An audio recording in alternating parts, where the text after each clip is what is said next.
quero cumprimentar os irmãos com a paz do nosso Senhor e Salvador Jesus Cristo, essa pessoa maravilhosa que é Jesus. E quero dizer, irmãos, que eu quero falar para vocês hoje de matemática, porque para você entender que a única ciência que é exata é a matemática. Então, por exemplo, eu tenho aqui 4 canetas, certo? Em qualquer lugar do mundo que eu disser que eu tenho 4 canetas, não tem como ninguém negar que isso aqui são 4 canetas. Não é? Isso é matemática, isso é real. Isso é real. E por que eu estou falando isso? Estou fazendo uma analogia com o projeto de Deus. Estou fazendo uma analogia com a realidade da sua vida. Ou você vai viver na ilusão, ou você vai viver na realidade. Uma coisa é você viver a vida com alegria, ter sonhos, ter desejos, não é? Ter admiração. Outra coisa é você negar a realidade.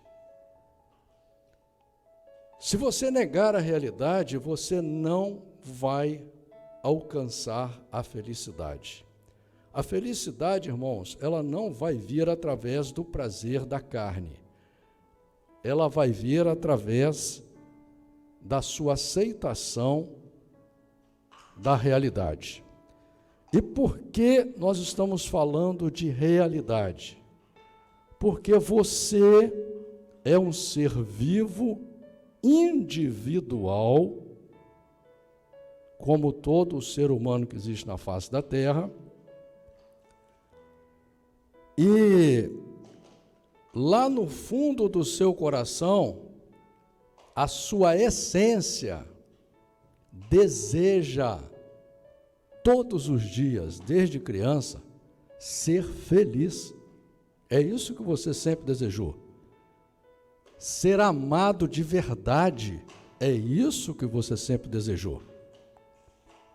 Mas nós vivemos em um mundo que ele é, infelizmente, dominado pelo homem. E o homem é o pior animal que existe na terra. Se você pegar 2 homens, colocar numa ilha deserta hoje, amanhã de manhã um já acorda querendo dominar o outro. E ele vai usar qualquer tipo de argumento para dominar o outro. Então ele usa o poder, ele usa a fama, ele usa o dinheiro, ele usa a religião para dominar o outro. E Deus, como fez um projeto para o ser humano, nós somos um projeto de Deus. Mas nós sempre desejamos viver pelo nosso pensamento, pela nossa força. Só que Deus observou que o homem estava desencaminhando o homem. Pessoas com pensamentos ruins, nós vemos lá no livro de Gênesis, já Caim, com um pensamento ruim, com um pensamento egoísta, mata o seu próprio irmão por inveja, mesmo Deus avisando para ele, Deus falando para ele, não é? Que ele deveria ter controle sobre o pecado, controle sobre o seu mau pensamento, porque se você não consegue controlar o seu pensamento terá domínio sobre você e você vai prejudicar os outros e vai se prejudicar. E aí Deus vê que não adiantava ele falar com o homem. Deus então intervém na raça humana e começa a educar o ser humano. Tudo que nós temos hoje de ciência, de educação, de escola, luz elétrica, tudo isso foi dado por Deus. Deus inspirou homens para fazer essas coisas, para nos amansar, para nos educar, para nos ensinar a sermos aquilo que Deus projetou para nós. E aí Deus vê que tem que criar um livro para nos orientar. Deus cria a Bíblia. Deus usa mais de 40 pessoas diferentes, em mais ou menos 1.400 anos. Essas pessoas escrevem esses 66 livros. Deus usa outras pessoas para juntar esses livros e fazer esse livro que nós temos hoje na nossa mão, escrito na nossa língua. Deus nos ensinou a ler, a escrever, e nos deu um livro que não fala de religião, ele não é de igreja nenhuma. Se você tem uma Bíblia na sua mão, é Deus que te deu. Por que Deus te deu esse livro? Para que você não morra cativo, prisioneiro, enganado pelo próprio homem. Que no final também quem vai te enganar será você. Por que você vai te enganar? Porque você foi mal educado. Nós vivemos em uma sociedade onde a escola não te ensina a ser gente. A escola te ensina tudo. Para você formar em engenharia civil, por exemplo, os professores vão ter a preocupação de te ensinar os cálculos certos, porque senão você se forma em engenheiro civil, você faz uma ponte e ela cai. Você faz um prédio, ele cai. Se você for mau aluno, você vai fazer um prédio, ele vai cair. Se você for mau caráter, você vai fazer o prédio, ele vai cair. Aí Deus faz um livro dizendo quem é Deus, como Deus pensa, qual o projeto dele para cada ser humano, o que ele quer de nós. Mas a própria igreja não quer que você leia a Bíblia. A própria igreja quer mostrar para você que para você ler a Bíblia, você tem que fazer teologia, você tem que ser super, hiper inteligente, você tem que ser o doutor. E a Bíblia, irmão, não foi feita para ser entendida. Não nasceu, nem nascerá homem nenhum na terra com a capacidade de entender toda a Bíblia. A Bíblia foi feita para ser lida. Por quê? Por que você tem que ler a Bíblia diariamente, constantemente, a sua vida toda? Porque é a única palavra que serve para você. Porque você é um ser rebelde, desobediente. Você é um ser materialista. Você foi criado para viver no céu, para viver eternamente, em um mundo perfeito. Deus já te colocou aqui na terra, nesse mundo maravilhoso, nessa terra maravilhosa, mas o teu pensamento é mau, o teu pensamento é errado, o teu amor é miserável, o teu pensamento é miserável. E o projeto de Deus para você de ressurreição é vida eterna. E para isso você tem que ler a Bíblia, porque a Bíblia é a única palavra que tem o poder para entrar dentro de você e mudar o seu gênio ruim. Tem o poder para entrar dentro de você e tirar toda sujeira que o homem botou. Porque você, quando nasceu, você quando era uma criancinha, você era uma folha em branco. Você era um papel em branco. Escreveram um monte de coisa que não presta em você, e você acredita que isso é você. Isso não é você. Você é um ser humano, à imagem e semelhança de Deus. Você foi criado para amar, para ser amado, para viver num mundo bom, para fazer o bem, para desejar o bem, para ser fiel, para ser honesto, para ter caráter, para ter personalidade, para ser um observador, saber discernir entre o bem e o mal, entre o certo e o errado, entre o santo e o profano. Você foi chamado para isso. Deus não chama tolo, Deus não chama gente pateta, gente bobo, Deus não chama egoísta, Deus não chama soberbo, Deus não chama arrogante. Deus chama pessoas humildes que querem observar o certo e o errado e ter coragem para decidir pelo certo sempre, porque é sempre o certo que vai trazer o bem. Qualquer aqui na terra que fizer o mal, vai colher o mal. Isso está na cara, todo mundo está vendo. Todo mundo está vendo essa ilusão que há, que a pessoa faz o que quer, que rouba, que faz isso, faz aquilo, só porque ela comprou um carro bom, ou só porque ela mora numa casa boa, você fica achando que ela está bem? Isso é mentira, isso é ilusão. Você vai ver o futuro dessas pessoas é destruição, é desolação, é sofrimento, é dor. Por isso Deus escreveu os 66 livros da Bíblia, para que a gente possa ler e lutar.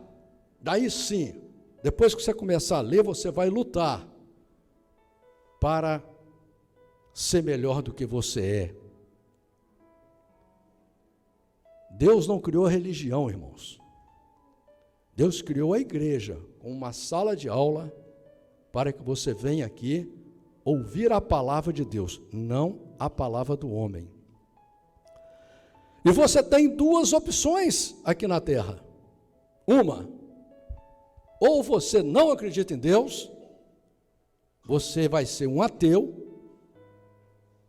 e aí sim, você vai ser um grande tolo, porque você não quer morrer, o ateu não quer morrer. Na hora que ele vê a morte, a calamidade na frente dele, ele vai recorrer a quem?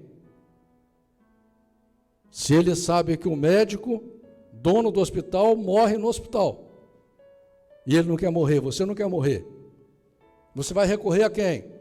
Sabe a quem o ateu recorre na hora da dificuldade? Tem duas pessoas que o ateu não busca, não aceita e não quer, a polícia e Deus. Na hora da dificuldade, ele recorre à polícia e recorre a Deus. É só engatilhar uma arma na sua cabeça que você vai gritar, ai meu Deus, na hora. Sabe por que você vai gritar, ai meu Deus? Porque está escrito dentro do seu coração essa lei. Assim como o cachorro nasce latino, o gato nasce miando em toda a parte do mundo, porque a essência deles está no DNA deles. Você pode pegar um gato e botar para uma cachorra criar, ele tomar o leite da cachorra, se amamentar na cachorra, mas o gato vai miar, ele não vai latir. Assim você, Deus criou você com um desejo de vida eterna. Deus criou você com o desejo de ter um Deus. Por isso que na hora da dificuldade, você vai clamar a Deus. Um Deus que você não conhece porque você acha que não precisa dele. Então o ateu é um grande tolo. E daqueles que acreditam em um Deus, tem aquele que tem um grande problema. Porque você, quando começa a crescer, a sua família apresenta para você um Deus. Daí você cresce, a igreja, conforme a igreja que você for, vai te apresentar um outro Deus. E aí você, como não aceita conselho de ninguém, você não aceita conselho da sua mãe, do seu pai, do seu irmão, da sua irmã, você não aceita conselho da sua mulher, é assim que nós somos, todos nós. Nós só aceitamos aquilo que nós queremos aceitar. Aí você cria o seu próprio Deus. Entendeu? Então aqui nós já estamos com um monte de deuses, né? Por isso que Deus escreveu a Bíblia, para dizer quem é Ele. E quando você lê aqui, você vai ver que esse Deus da Bíblia, esse sim serve para você. Esse tem um projeto correto para você. Porque tem muita gente que, acreditando naquilo que o homem cria, no Deus que o homem cria, ele acredita, por exemplo, em projeto que não serve para ele. Por exemplo, tem gente que acredita em espiritismo, por exemplo, né? A pessoa acredita em espiritismo, xantoísmo, budismo, hinduísmo,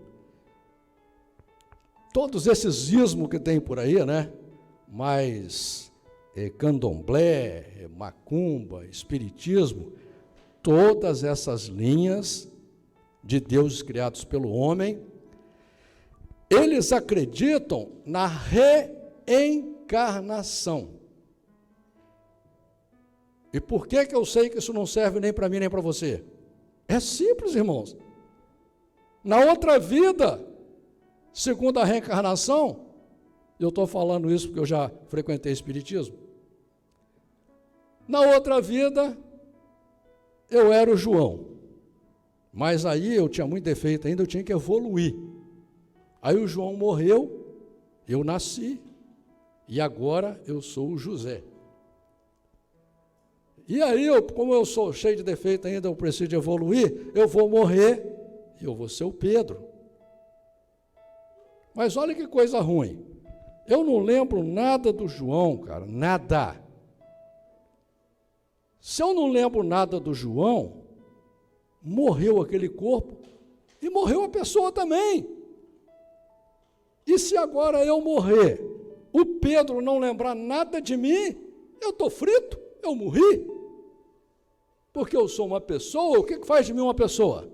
É aquilo que eu sou. Eu podia até ter um irmão gêmeo igualzinho a mim, mas dentro eu ia ser diferente dele. Porque eu sou uma pessoa, tenho as minhas particularidades.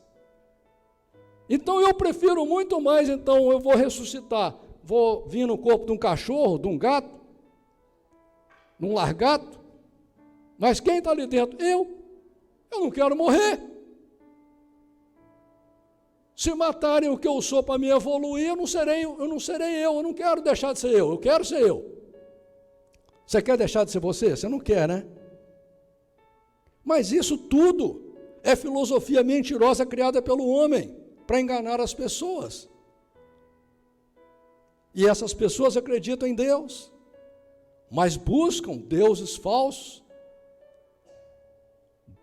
se enrolam em uma mentira que não serve para elas. Você tem que viver dentro daquilo que serve para você.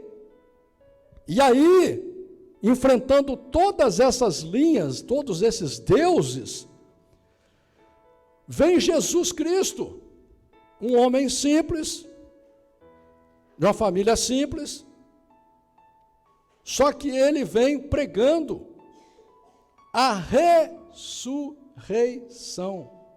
E qual a diferença? Qual a diferença, irmãos? A diferença é simples. A Bíblia diz aqui, e eu até vou ler para vocês daqui a pouquinho, que quando Jesus morre, que aquele corpo morre, que fica 3 dias numa tumba, e depois de 3 dias que ele ressuscita, ele anda com mais de 500 pessoas, ele conversa com mais de 500 pessoas, ele come com mais de 500 pessoas, e ele conhece todo mundo e todo mundo conhece ele. Não é isso que você quer, irmão? Não é isso que você quer? Será que não é isso que você quer? Será que você vale tão pouco que é só você viver, comer, beber, dormir, obedecer o homem e morrer? É só isso? E ser esquecido? Porque você será esquecido pelo homem.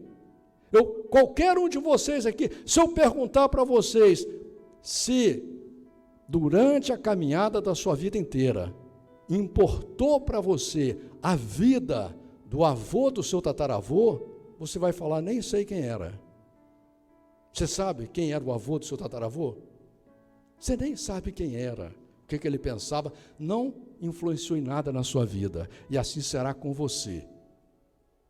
Então é só isso que você é? Um escravo aqui na terra? Comer, beber, dormir, morrer, é só isso? Eu acho que não é isso que você quer, não. Você quer viver lá no futuro. Você tem medo de morrer todo dia, irmão? Todos os dias você tem medo de morrer. E muitas pessoas que passaram a vida inteira com medo de morrer, às vezes enganada pela religião falsa, enganada pelo homem, por não terem a humildade para aceitar o projeto de Deus, elas mesmas se matam. Passou a vida inteira com medo de morrer, agora vai lá e suicida.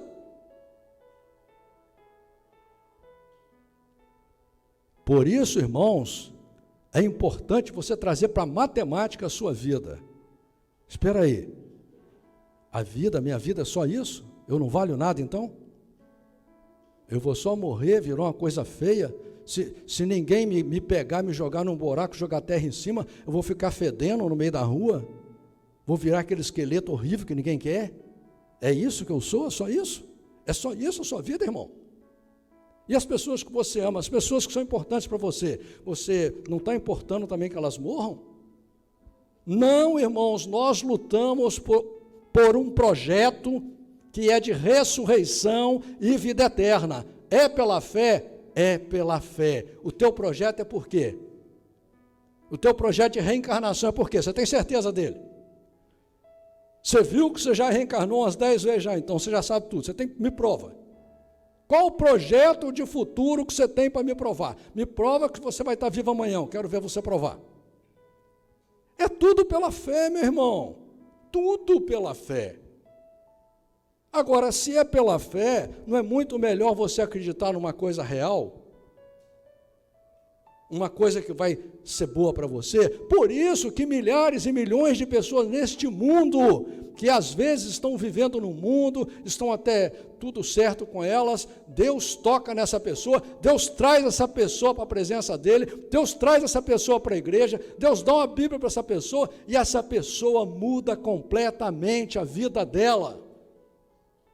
Muda completamente, porque ela começa a conhecer o amor verdadeiro, ela começa a conhecer o projeto real de Deus, ela começa a ter esperança de futuro, e é para isso que somos chamados. E aqui, quero ler para vocês o livro de João, no capítulo 20, que diz a palavra do Senhor assim, ora, versículo 24, ora, Tomé, um dos 12, chamado Dídimo, não estava com eles quando veio Jesus.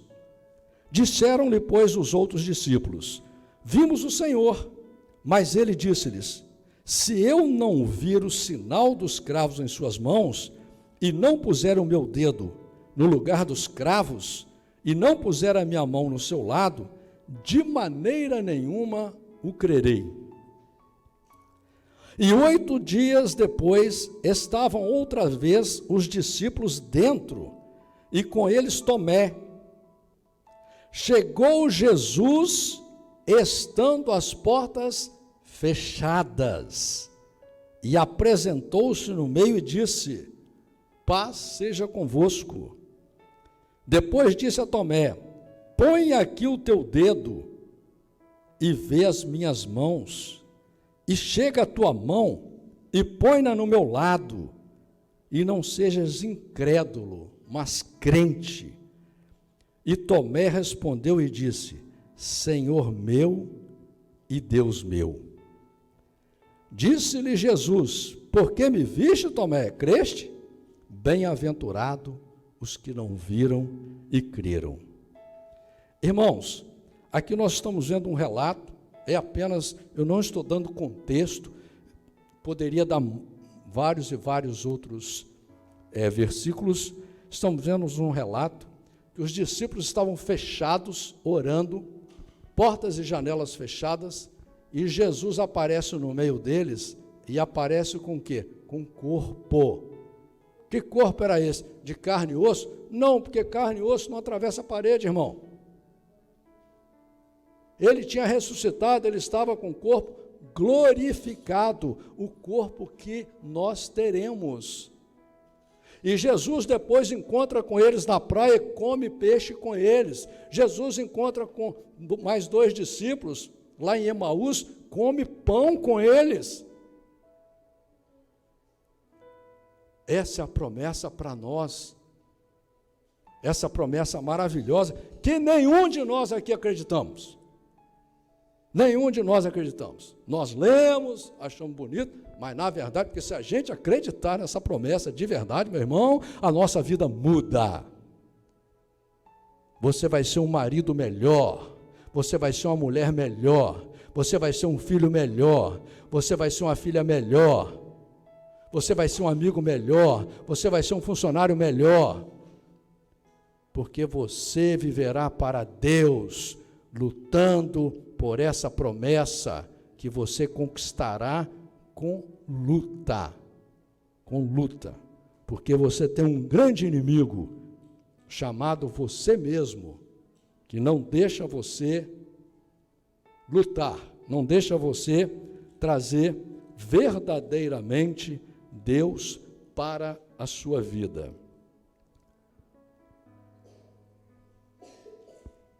Eu vou citar alguns versículos aqui, porque eu gosto de embasar aquilo que eu penso nos versículos bíblicos. Vou ler rapidamente alguns aqui para vocês. Por exemplo, Eclesiastes capítulo 12, versículo 5, diz a palavra do Senhor assim: como também, quando temerem o que é alto, e houver espantos no caminho, e florescer a amendoeira, e o gafanhoto for um peso, e perecer o apetite, porque o homem se vai à sua casa eterna.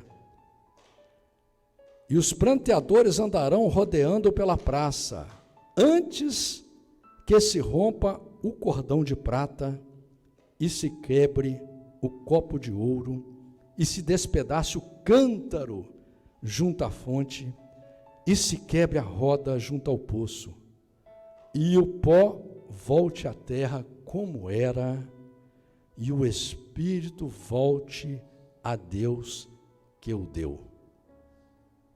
Palavra maravilhosa, né, irmãos? Livro de Daniel, capítulo 12, versículo 1, diz a palavra do Senhor assim: e naquele tempo se levantará Miguel, o grande príncipe, que se levanta a favor dos filhos do teu povo, e haverá um tempo de angústia, qual nunca houve, desde que houve nação até aquele tempo. Mas naquele tempo livrar-se-á o teu povo, todo aquele que for achado escrito no livro, como diz no livro de Apocalipse, no livro da vida. E muitos os que dormem no pó da terra ressuscitarão, uns para a vida eterna e outros para a vergonha e desprezo eterno. Então aqui já está descrevendo um projeto que você tem que lutar por ele. Por quê? Porque muitas pessoas estão achando que elas só acreditando em Deus ou só indo na igreja está tudo certo. Está tudo certo. Não, elas não precisam de mudar, não. Jesus morreu na cruz do Calvário por você, você não precisa fazer mais nada, você está salvo. Isso é conversa, irmãos, porque Deus quer nos levar para um lugar perfeito e maravilhoso. Esse lugar que está dentro do seu coração, está escrito aí, você deseja morar no céu, você deseja morar em um lugar perfeito, você não se conforma com as corrupções aqui na terra.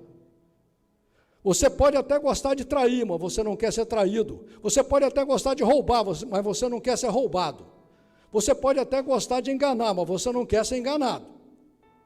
Você pode até gostar de mentir, mas você não gosta que mintam para você.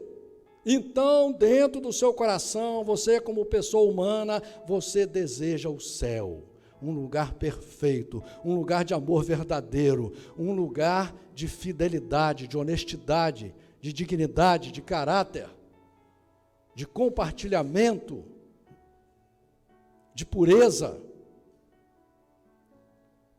E ainda diz a Bíblia que o céu é mais bonito que a terra. Imagina!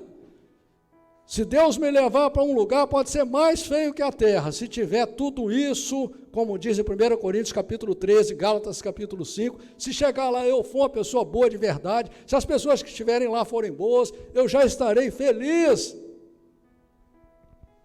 Porque aqui nós baseamos a nossa felicidade em poder, dinheiro, fama. E isso é ridículo, isso é ser miserável. Valioso é aquilo que você não pode comprar. Comprar as coisas é muito fácil, é só você arrumar dinheiro. Eu quero ver você comprar o amor de alguém. Eu quero ver você comprar uma mãe, comprar um pai, comprar um amigo de verdade, comprar uma esposa de verdade. O que vale nessa vida é aquilo que você não pode comprar. É aquilo que você comprará com a sua dignidade, com a sua luta, com a sua humildade. Lá no livro de Lucas, no capítulo 20, versículo 35, diz a palavra do Senhor assim: mas os que forem havidos por dignos de alcançar o mundo vindouro e a ressurreição dentre os mortos, nem hão de casar, nem ser dados em casamento, porque já não podem mais morrer, pois são iguais aos anjos, e são filhos de Deus, sendo filhos da ressurreição.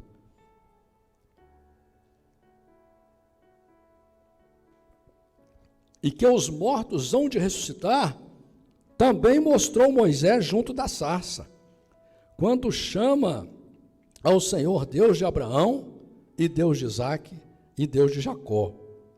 Ora, Deus não é Deus dos mortos, mas de vivos, porque para Ele vivem todos.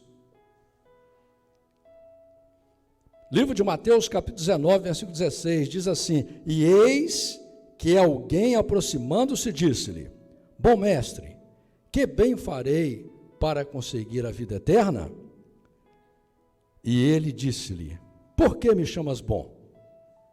Não há bom senão um só, que é Deus. Olha, isso é um versículo importantíssimo, irmãos, porque a religião aí cria santo para tudo quanto é lado. Tem várias e várias religiões aí que criam santo. A Bíblia diz que não há um santo sequer. Todos pecaram. Eu não conheci até hoje, com 65 anos de idade, nenhum santo. Eu tenho uma vida dedicada a Deus, eu não me considero santo. Me considero um falho, pecador, fraco e imperfeito. Um lutador apenas. E aqui Jesus está deixando claro, só há um bom, que é Deus. Nós não somos bons não, irmãos. O melhorzinho de nós, se apertar num canto, ele é capaz de comer gente, ele morde. Entendeu? É só filmar o dia a dia da intimidade das pessoas dentro de casa. Onde se travam as maiores guerras neste mundo é dentro do seio da família. As pessoas mais importantes da nossa vida, nós guerreamos contra elas. Porque somos miseráveis. Ao invés de amar de verdade, não. Temos força para xingar, para brigar, para criticar, para discutir, para magoar, para ferir, para lembrar do lixo. Andamos com um caminhão de lixo nas costas dos outros, postando aqui, ó, olha aqui, ó. Entendeu? Louvado seja Deus. Mateus capítulo 19, versículo 16 diz assim: eis que alguém, aproximando-se, disse-lhe: bom mestre, que bem farei para conseguir a vida eterna? E ele disse-lhe: por que me chamas bom? Não há bom senão um só, que é Deus. Se queres, porém, entrar na vida, guarda os mandamentos. Quais são os mandamentos, irmãos? Todo mundo aí, você sai na rua, acredita em Deus, mas não sabe quais são os mandamentos. É capaz de citar os 10 mandamentos. É capaz de ter até alguém sabido que vai citar os 10 mandamentos. Os mandamentos estão claros, Jesus deixou claro. São apenas 2. Amar a Deus sobre todas as coisas, com toda a tua força, com todo o teu coração, com todo o teu entendimento, e ao próximo como a si mesmo. Nós estamos fazendo isso, irmãos? Hã? Nós conhecemos a Bíblia, nós lemos a Bíblia para saber o que Deus pensa, quais os mandamentos dele, os estatutos, os juízos deles. E todo aquele que tiver deixado casas, ou irmãos, ou irmãs, ou pai, ou mãe, ou mulher, ou filhos, ou terras, por amor de meu nome, receberá 100 vezes tanto e herdará a vida eterna. Deus é tão maravilhoso, irmãos. Deus não é como a gente, não. Se a pessoa que mais você ama aqui na terra fizer uma coisinha que não te agradar, você guarda aquilo bem guardado, para um dia você jogar na cara da pessoa. A pessoa pode se converter, pode mudar de cor, pode fazer o que ela quiser, pode fazer plástica. Se ela continuar convivendo com você, você vai cobrar dela. Porque nós somos todos cobradores, né? Mas Deus, na sua infinita misericórdia, se você der um passinho apenas em direção a Ele, você pode saber que Ele dará 100 passos junto com você para te ajudar. Deus não fica devendo nada para ninguém. E Ele nos suporta.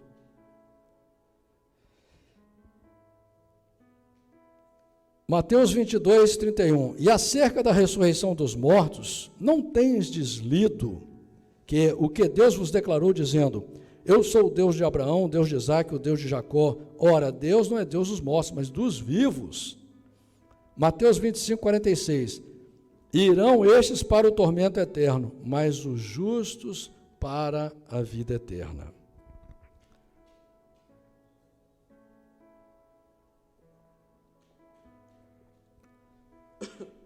João capítulo 5, versículo 28.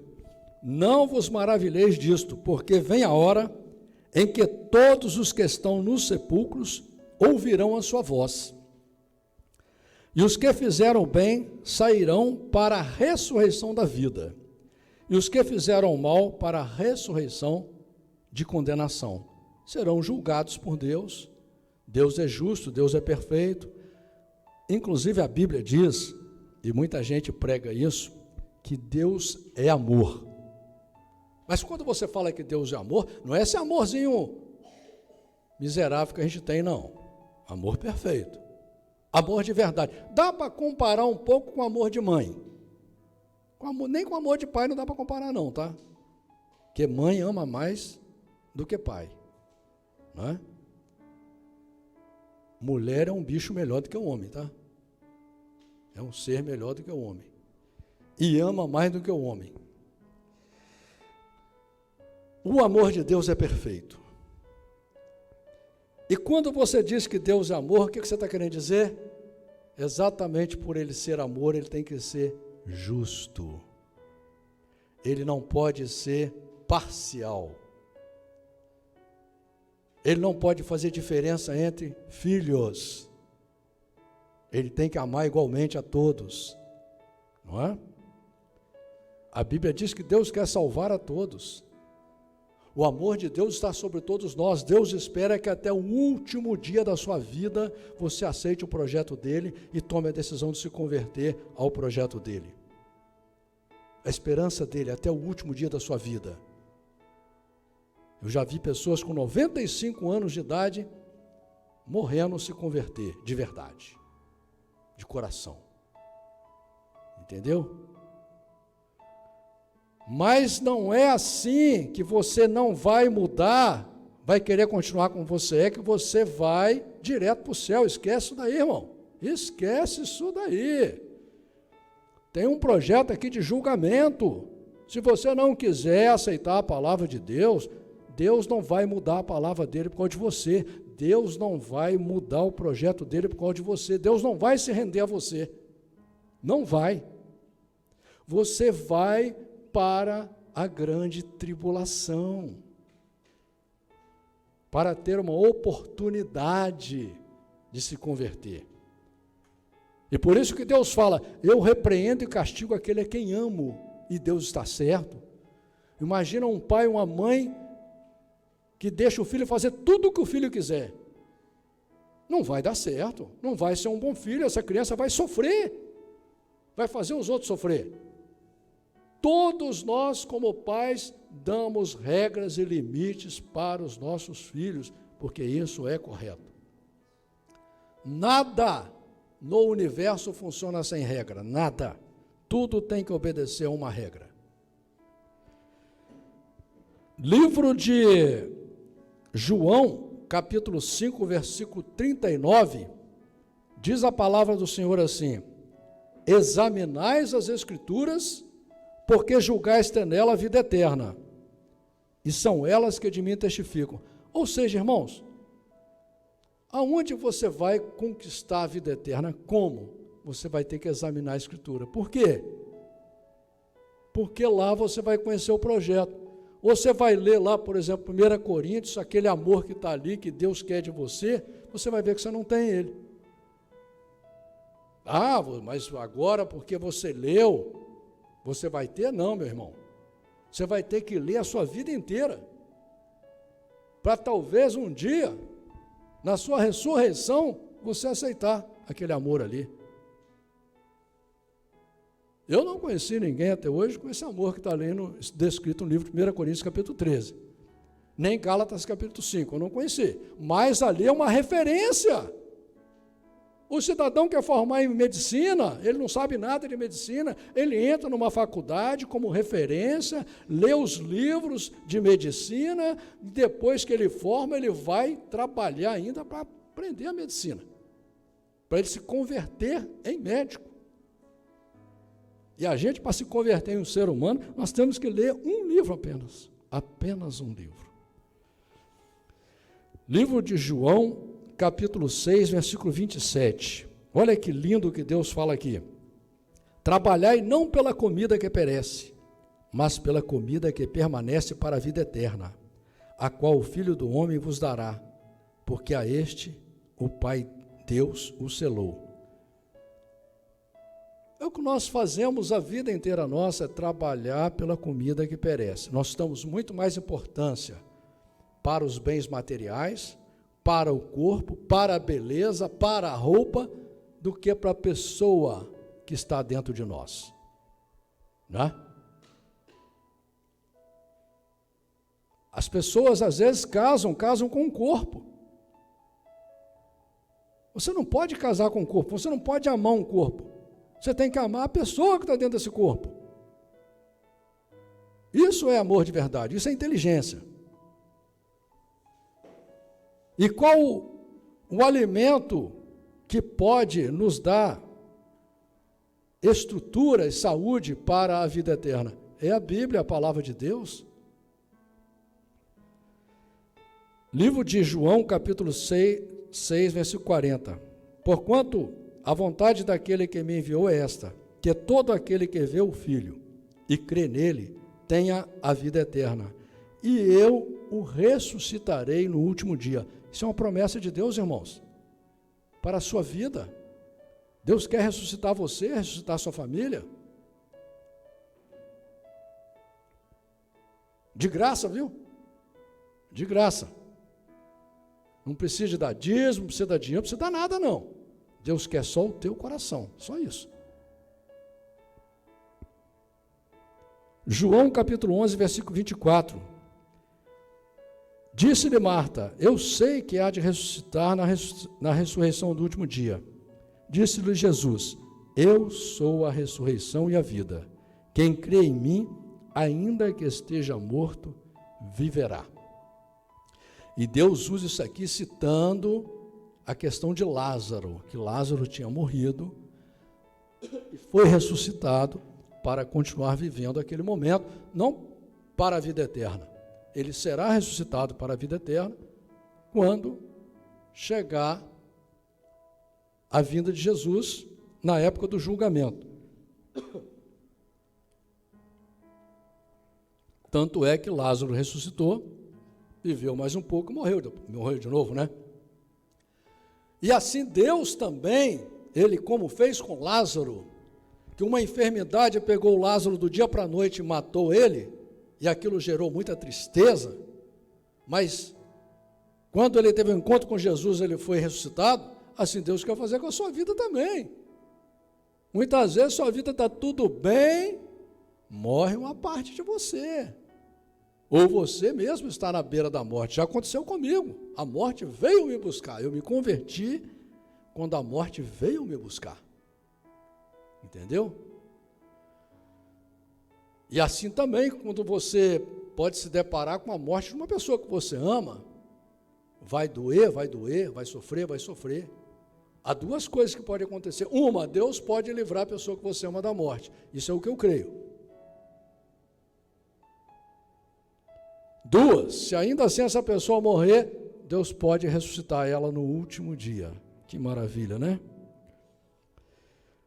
Livro de Atos, no capítulo 17, versículo 30, diz assim: mas Deus, não tendo em conta os tempos da ignorância, ordena agora a todos os homens e em todo lugar que se arrependam, porquanto tem determinado um dia em que com justiça há de julgar o mundo por meio do homem que destinou, e disso deu certeza a todos, ressuscitando dentre os mortos.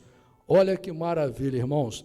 Deus está deixando claro aqui que Ele não leva em conta a nossa ignorância, a nossa miséria, esse amor miserável que nós temos, essa fé pequenininha que a gente tem. Deus não leva isso em conta, não. Sabe o que Deus quer de todos nós? Que a gente lute, que a gente corra atrás, que a gente deseje adquirir conhecimento de Deus, que a gente queira intimidade com Deus, que você queira trazer Deus para a sua casa, para o seu casamento, para a sua vida.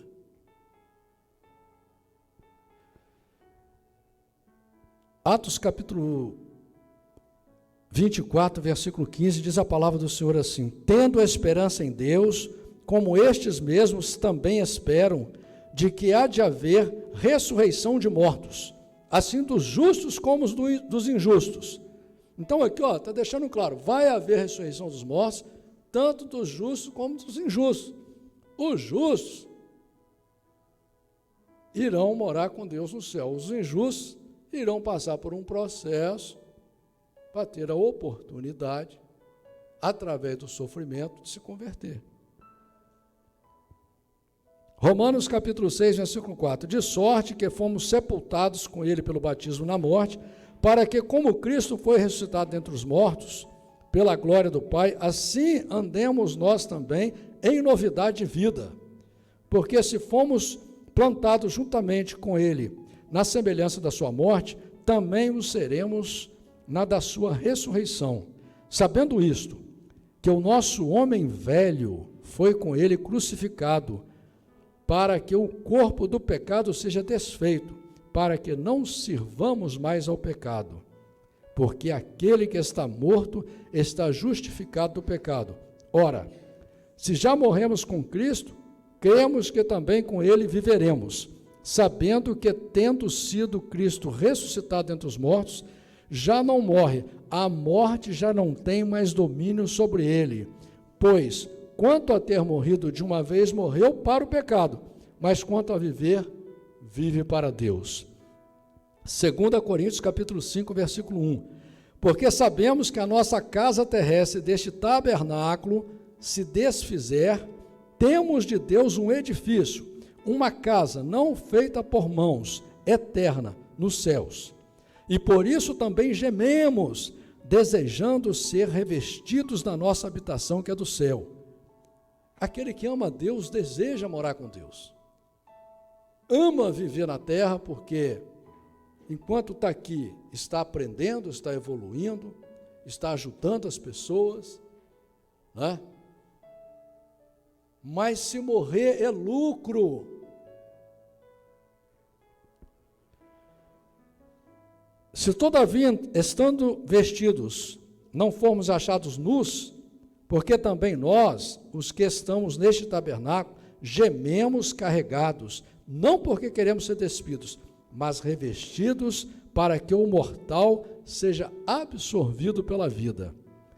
Ora, quem para isto mesmo nos preparou foi Deus, o qual nos deu também o penhor do Espírito.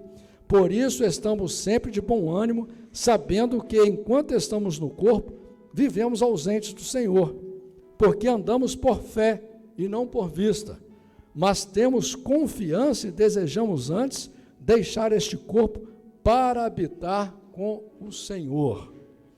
1 Tessalonicenses capítulo 4, versículo 13. Não quero, porém, irmãos, que sejais ignorantes acerca dos que já dormem, ou seja, dos que estão mortos, para que não vos entristeçais como os demais, que não têm esperança. Porque se cremos que Jesus morreu e ressuscitou, assim também aos que em Jesus morrem, Deus os tornará a trazer com ele. Dizemos-vos, pois, isto pela palavra do Senhor, que nós, o que ficarmos vivos para a vinda do Senhor, não precederemos os que dormem, porque o mesmo Senhor descerá do céu com alarido, e com voz de arcanjo, e com a trombeta de Deus, e os que morrerem em Cristo ressuscitarão primeiro. Depois nós, os que ficarmos vivos, seremos arrebatados juntamente com ele nas nuvens, a encontrar o Senhor nos ares, e assim estaremos sempre com o Senhor. Portanto, consolai-vos uns aos outros com estas palavras. É isso, irmãos. Eu queria ler aqui o livro de 1 Coríntios, capítulo 15, todo. Não vou ler porque é muito extenso, mas eu peço que você leia na sua casa. São 58 versículos que vai falar claramente sobre a ressurreição. E no versículo 19 aqui, 1 Coríntios capítulo 15, versículo 19, o apóstolo Paulo diz uma coisa maravilhosa, que ele diz assim: se esperarmos em Cristo só nesta vida, somos os mais miseráveis de todos os homens. Que muita gente, irmão, está indo na igreja em busca de carro, de casa, de dinheiro, entendeu? Sendo que o maior bem, o maior milagre já aconteceu na nossa vida. Foi Deus ter olhado do céu e se agradar de nós, nos dar uma Bíblia, nos trazer na igreja. Isso é o maior milagre que o homem pode ter. E agora temos nós que lutarmos todos os dias para colocarmos Deus na nossa vida. De verdade, isso é uma batalha, isso é uma luta diária. Ouvir louvores, ler a Bíblia, tirar 5 minutos, 3 minutos por dia, se fechar num quarto, se ajoelhar e falar com Deus, apresentar a sua família para Deus, apresentar o seu trabalho para Deus, pedir para que Deus governe a sua vida. É disso que nós precisamos, irmão. Isso é real. Amém?